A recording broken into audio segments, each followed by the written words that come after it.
Alors en fait, donc le papier c'est le collectif 8000ers.com, alors qui est dirigé par Ebrard Turgalski, qui lui est un chroniqueur allemand en fait qui exerce depuis plus de 40 ans. Donc lui, dans la lignée des Xavier Guzquiza en fait, qui était un chroniqueur basque, spécialiste des 8000 à son époque, et donc aussi de Missolet pour l'Himalaya Database. Lui en fait a étudié les zones sommitales des 8000 depuis tout ce temps en fait. Donc avec une connaissance à l'origine spécifique sur les antécimes du Broad Peak, le sommet central du Shishapangma, des choses comme ça. Et après, donc, dans l'époque récente, en 2012, donc Ebrard m'a contacté parce que les sommets au printemps à l'Annapurna, les photos étaient incompréhensibles, quoi. On va dire, ils ne comprenaient pas où on était. Donc on s'y est mis à deux, et puis on ne comprenait rien. Et puis à force de regarder, on a commencé à avoir d'autres photos, d'autres échantillons. Et avec les années, on a fini par comprendre un peu, enfin même pas les années, c'est au bout d'un an je crois, là si, un an. On a obtenu des photos du côté de l'Inde qui nous ont permis de conclure où était tout ce groupe en fait du printemps 2012. Donc c'est parti comme ça. Et après, donc on a passé entre 2012 et 2017 à peu près, 5 ans, à continuer à essayer de comprendre comment l'Annapurna était fait. Puisqu'en gros, ça fait une sorte d'arête sommitale qui fait à peu près 300 mètres de long. Et puis là aussi, donc en se basant uniquement sur les photos en fait, des grimpeurs, qui nous renseignaient sur les rochers, les arêtes, toute forme de relief en fait, saillante, on va dire. Donc c'était un exercice de topographie, on va dire amateur. Et puis Ebrard a réussi à obtenir les données de l'agence spatiale allemande, qui avait fait une couverture satellite de plusieurs sommets de 8000 mètres, et eux qui avaient des relevés d'altitude au centimètre près, alors bon, des choses un peu folles, quoi, c'est techniquement incroyable. Donc on a eu la chance d'avoir ces données, et puis avec ces données, on a confirmé un peu notre premier diagnostic, on va dire. Et puis à partir de là, donc Tobias Pantel, donc, qui est allemand aussi, qui a rejoint l'Himalayan Database en 2017, donc nous a dit, mais il y a un problème au Manaslu, les gens ne s'arrêtent pas au sommet du Manaslu. Bon, donc il nous a amené là-dessus, à réfléchir là-dessus. Donc on s'y est mis tous les trois, et avec d'autres d'ailleurs, parce que le groupe c'est... Donc dans le groupe 8000ers.com, il y a toujours eu plus ou moins Bob Schelfaout, qui est un historien hollandais, donc lui aussi qui a une connaissance livresque assez dantesque de l'histoire de l'himalayisme et de l'alpinisme. Damien Gildia, donc lui qui est un alpiniste explorateur australien, qui lui a beaucoup étudié l'Antarctique, qui fait beaucoup d'expéditions là-bas. Donc lui aussi, on s'est un peu tous mis quoi, en fait, à essayer de comprendre ce qu'on voyait sur les photos des sommiteurs. Donc là, avec la même logique, de déduire une structure sommitale, quoi, à partir de photos. Et le cas échéant, quand il y avait un petit plus, par exemple pour l'Otse, la zone sommitale du Otse, quand on avait la carte géologique de l'Everest, là, c'était le seul fond de carte qui nous permettait d'avoir de la courbe de niveau à 20 mètres près, des choses comme ça.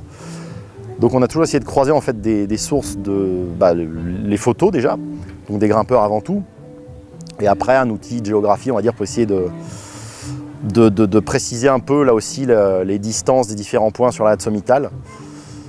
Mais donc le gros problème, on va dire, c'est que, puisque Ebrard lui est chroniqueur, c'est qu'on s'est retrouvé avec plein de gens qui n'étaient pas au sommet. Et pour le Manaslu, ça a été une hécatombe, quoi. Là, on était très embêtés. Voilà, donc comment dire, après, donc dès 2019, nous on a commencé à essayer de faire passer l'info, quoi, en gros, sur ces histoires de topographie des sommets. Et puis petit à petit, donc il y a eu plusieurs publications. Damien a publié un article de fond sur la question dans l'American Alpine Journal en 2020, je crois, ou 2021. 2020, je crois, de mémoire. Et puis donc, donc voilà, après, là, l'étape de cette année, Ebrard, lui, a donc posé la table donc, officielle des vainqueurs des 14 8000, qui sont une bonne quarantaine, en montrant tout simplement que, pour l'instant, d'après nos résultats provisoires, en tout cas, on n'en a que 3 sûrs qui ont fait les 14 8000. Sachant que donc ça, c'est un échantillon, un micro-échantillon on va dire dans l'échantillon global en fait, des sommiteurs juste pour ces 3 sommets d'ailleurs, Manaslu, Annapurna, Dhaulagiri. Et puis, donc ça, on va dire, ouais, c'est vraiment la surface immergée de l'iceberg, si on veut. Puisqu'encore une fois, au Manaslu, par exemple, c'est dantesque, quoi. Et alors, donc, toujours avec cet étonnement, puisque nous, ce qu'on postule très clairement, c'est que les gens se font avoir, quoi. C'est-à-dire, de la même façon que pour nous, juste géographes, disons, c'est très compliqué à comprendre. Nous, notre postulat, très très vite, ça a été de dire, mais ouais, les gens se font avoir. De la même façon que nous, on a déjà du mal à l'altitude, en plaine, depuis notre fauteuil d'ordinateur, à comprendre comment ces choses fonctionnent en tant que géographe. On peut que imaginer qu'en fait des alpinistes là-haut, à court d'oxygène, après des efforts surhumains parfois, se fassent avoir, quoi. Donc voilà, nous ça a été très vite, ça c'est quelque chose qui a été très clair dans notre tête. Les gens sont de bonne foi. Dans 99% des cas, on est sûr, quasiment sûr que les gens sont de bonne foi. Donc voilà, après, donc que dire, donc après, il y a eu un second communiqué, appelons ça un communiqué de presse, puisqu'on est un groupe d'amateurs, on n'a pas d'agence de com ou de machin, hein. On est des amateurs. Donc on a mis un second communiqué de presse où on expliquait, on a explicité quelques cas parmi les 14 000 qui ont été évoqués dans la presse pendant le mois de juillet, pour montrer là aussi la base, c'est-à-dire que nous, comment on fait notre diagnostic, et après expliciter dans la table d'Ebrard ce que veulent dire les différentes colonnes. Et sachant là encore, en expliquant, en insistant bien sur le point que les résultats ne sont pas gravés dans le marbre, qu'il peut y avoir, on a pu se tromper, hein, voilà, l'erreur est humaine, et que donc, nous, on est ouvert à la discussion aussi. Mais là, donc, on a expliqué ce que veut dire la colonne pas de sommet, la colonne pas de preuves. C'est-à-dire que ce n'est pas parce qu'on n'a pas vu des fois les preuves d'ascension que ces preuves n'existent pas, et qu'ensuite ces preuves ne disent pas que les gens soient bien au sommet. Donc ça, c'est plein de petites nuances qu'on a dû expliquer, qui sont assez cruciales, là aussi en matière de communication. C'est-à-dire que c'est un peu deux mondes qui s'affrontent. C'est-à-dire que nous, encore une fois, on est des chroniqueurs géographes. Donc pour nous, c'est un objet de recherche, comme pour des scientifiques, d'étudier le Soleil, hein, la structure du Soleil par exemple. Nous, on n'est pas cosmonautes, on n'est pas alpinistes. Donc c'est qu'un avis extérieur sur ce qu'on observe, quoi, tout simplement. Et donc un point en substance, c'est justement de dire que ça n'enlève rien à la valeur de toutes ces ascensions. Qu'elles aient été faites par des alpinistes extraordinaires, comme le trio de tête, hein, Messner, Kukushika, Loretan par exemple, ou par des alpinistes, même dans une période plus récente, qui sont en plus des collectionneurs de 8000, on va dire, qui n'ont pas fait les choses sans ox ou en style ou avec des nouvelles voies en hiver, voilà, des choses extraordinaires. Pour nous,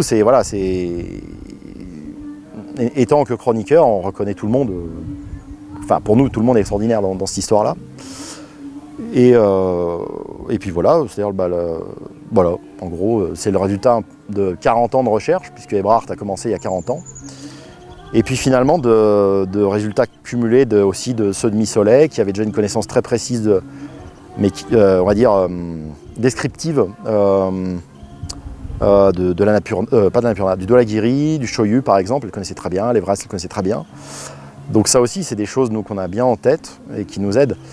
Là, nous, on systématise parce que Internet est apparu, voilà, et qu'on peut avoir du partage d'images très facile, ce que les anciens chroniqueurs n'avaient pas dans les années avant Internet, quoi, hein, tout simplement. Ils n'avaient pas Google Earth, ils n'avaient pas des outils qui sont formidables. C'est-à-dire que juste avec Google Earth, par exemple, si vous regardez le rapport, par exemple, sur le Manaslu, vous verrez qu'on arrive bien, en zappant sur les années, à positionner toute la zone sommitale relativement bien quand même.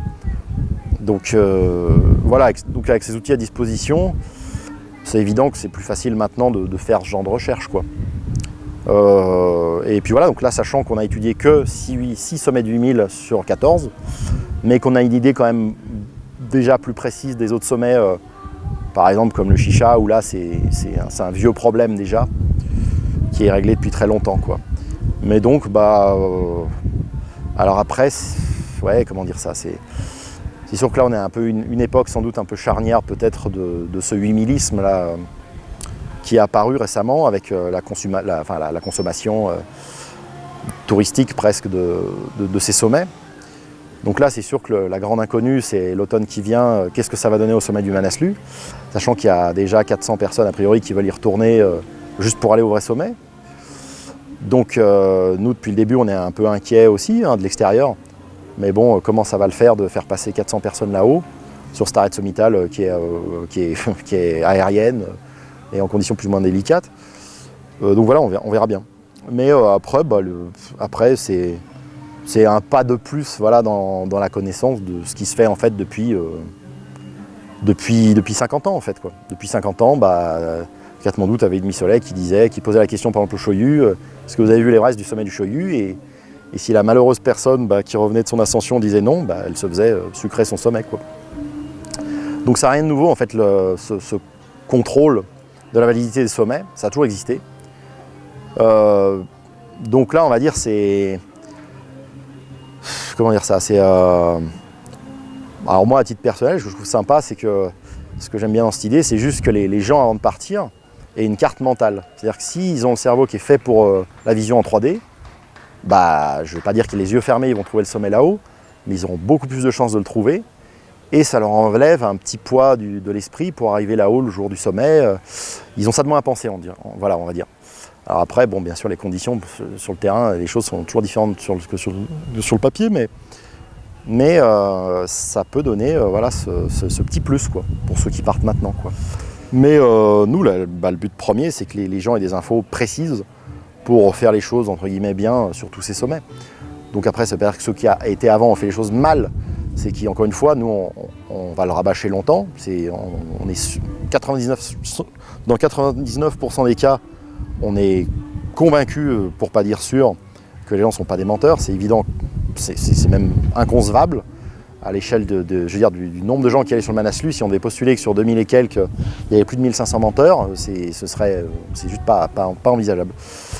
Mais donc après, donc là dans les années récentes, Taneswar Gouragai qui travaille à Seven Summit Treks, lui qui est donc membre aussi de HatersAndNorth.com du collectif, lui a fait passer l'info dès 2016 par exemple aux Sherpas qui s'occupent de faire la trace, d'équiper les voies normales pour les clients. Et Annapurna, ça a tout de suite débouché, c'est-à-dire qu'il est allé dès 2016 en fait, les gens sont allés au sommet d'Annapurna correctement, pile au sommet en fait, par la voie la plus directe. Donc c'était satisfaisant parce que nous, ça nous fait moins de boulot déjà de contrôle, puisqu'on sait qu'a priori il y a tout le monde qui part dans la bonne direction. Et après, ça a suivi avec le Dholagiri et ensuite le Manaslu. Alors le Manaslu, dans la communication, ça a été différent, puisque ce qui a retourné l'opinion publique définitivement, ça a été les photos de Jackson Groves à l'automne 2021. Donc là, depuis cette saison prochaine, depuis ce temps-là, et les équipes de Mi'kmaq et Alger Sherpa et Imzai qui sont allés au vrai sommet, donc font leur pub là-dessus maintenant pour justement dire on va au vrai sommet du Manaslu, voilà. Donc là, ce qu'il y a de bien, c'est qu'encore une fois, sur ces 3 sommets qui étaient compliqués et sur lesquels il y avait des gens étalés sur toute la région sommitale, on va dire, maintenant, systématiquement, les Sherpas concentrent les gens au bon endroit. Donc ça, c'est bien, parce que au moins, les gens savent où il faut aller, quoi. Donc autant les expés commerciales maintenant, et même après les alpinistes qui font de l'exploration, par exemple, eux aussi ont l'info précise, quoi. Mais sachant qu'à l'échelle de l'histoire, c'est quand même incroyable, parce que les premiers ascensionnistes, par exemple au Manaslu, ont trouvé le vrai sommet dès 1956. Alors ça reste un mystère, c'est-à-dire comment les gens par la suite ont pu se faire avoir.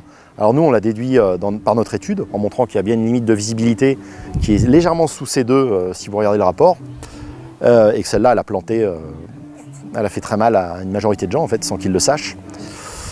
Parce que déjà, ils avaient réussi à comprendre que les 3 antécimes avant ne sont pas le sommet. Et ils avaient réussi déjà à aller juste sous C2, à ce qu'on appelle entre Shelf 2 et C2. Et donc, ce qui était déjà bien, quoi, évidemment. Mais donc voilà. Là, maintenant, il y a l'info. Et puis, donc ça aussi, on avait contacté l'UIA pour leur dire, mais que faire dans cette situation ? Puisque nous, on est juste un collectif, un petit groupement de chercheurs, mais on n'a pas de pouvoir en fait dans la communauté. C'est les institutions alpines normalement normalement, je ne sais pas si normalement, mais qui peuvent avoir un rôle d'encadrement là-dedans, au moins, comment on appelle ça, pas une guidance, des principes, voilà, pour guider les alpinistes.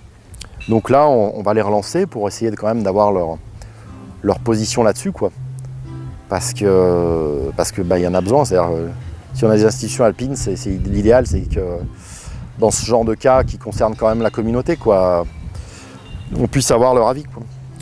Et bah, la réaction, c'est qu'en fait, une majorité de ceux qui sont dans la liste ne sont pas exprimés. Alors bon, pour cause, il y en a certains qui sont morts aussi, mais dans les vivants aussi, qu'on avait déjà eu en coulisses, qui en fait reconnaissaient la chose, on va dire. En fait, pour l'instant, il n'y a personne qui a contredit notre diagnostic, pour l'instant, hein. Le seul cas sur lequel ça marche peut-être pas, c'est le cas de Denis Surubko au Choyu. Choyu, parce qu'en fait, donc le diagnostic d'Attersoner.com, c'était basé sur l'avis d'un membre du comité d'organisation des Piolets d'Or de l'époque, de 2009 ou 2010, je sais plus, 2010 je crois, où là il y a eu une incompréhension en fait, qui a amené à mettre l'ascension de Denis Surubko dans la colonne No Summit. Et donc ça, depuis, c'est un exemple de ce qu'on peut faire évoluer déjà par rapport à cette liste. Depuis, ça a été mis dans la colonne No Evidence, parce qu'effectivement, lui-même n'était pas sûr en fait d'être allé au sommet. C'est ce qu'il avait dit dans la conférence de presse à l'époque.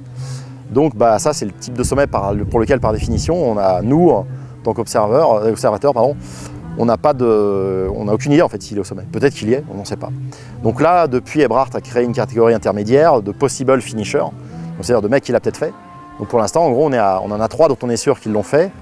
Donc Ed Visters, V.K. Gustafsson, Nims Dai et peut-être Denis Surubko. Voilà.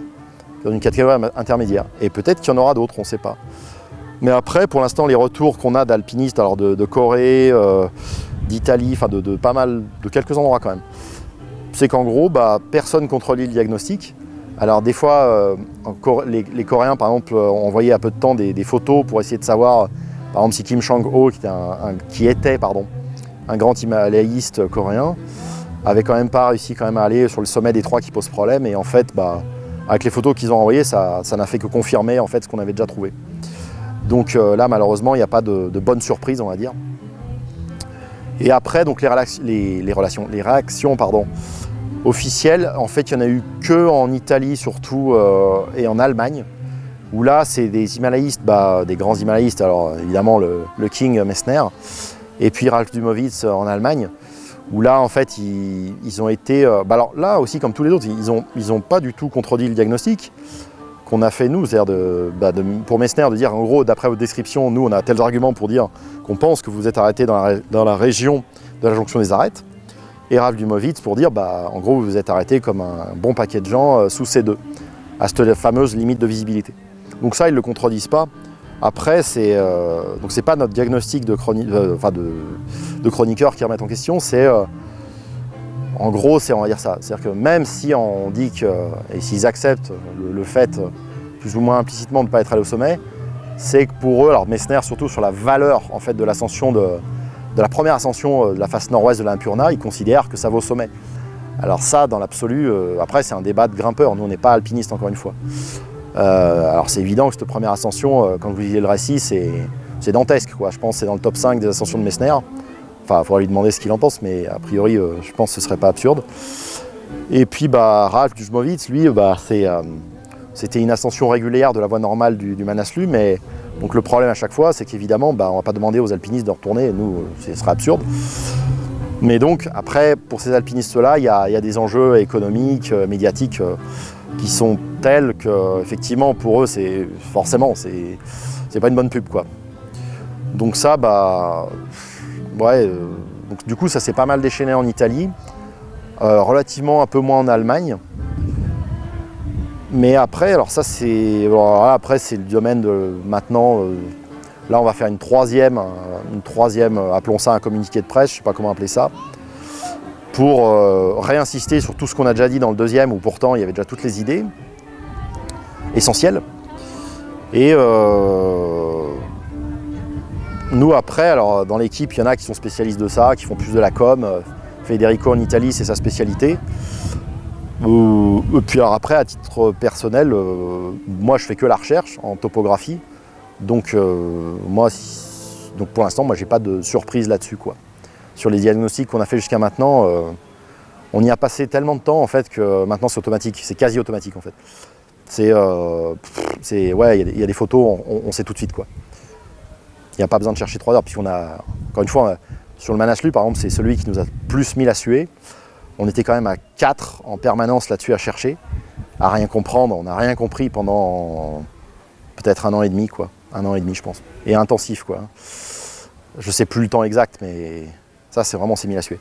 Donc maintenant, on va finir de faire les rapports topographiques, les études pour les autres sommets de 8000 mètres, pour que là aussi, il y ait un confort pour les himalayistes du futur, d'avoir une ressource, enfin pour ceux que ça intéresse, hein, pour que des himalayistes qui veulent être sûrs de ne pas rater le sommet, voilà, ils soient sereins, encore une fois, qu'ils aient une carte mentale, voilà, le jour où ils vont au sommet.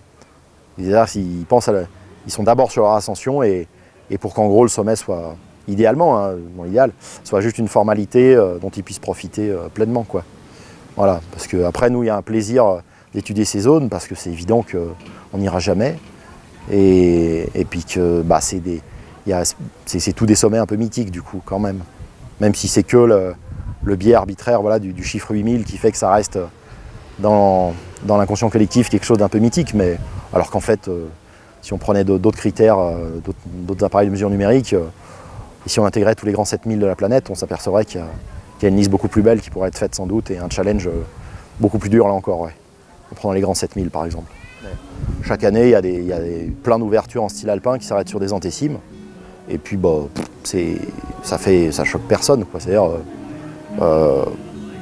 parce que voilà, c'est tant qu'il y a mais là c'est des choses qui sont faites en comment dire ça. C'est les alpinistes font le rapport, ils expliquent bon, s'arrêter là, voilà, ça existe depuis toujours. Et puis l'exemple classique nous qu'on utilise pas mal ces temps, c'est effectivement le cas du Gasherbrum 4.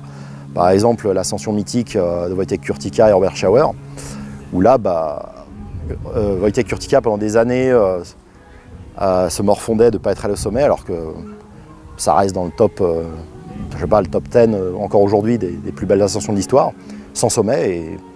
Et honnêtement, c'est peut-être plus...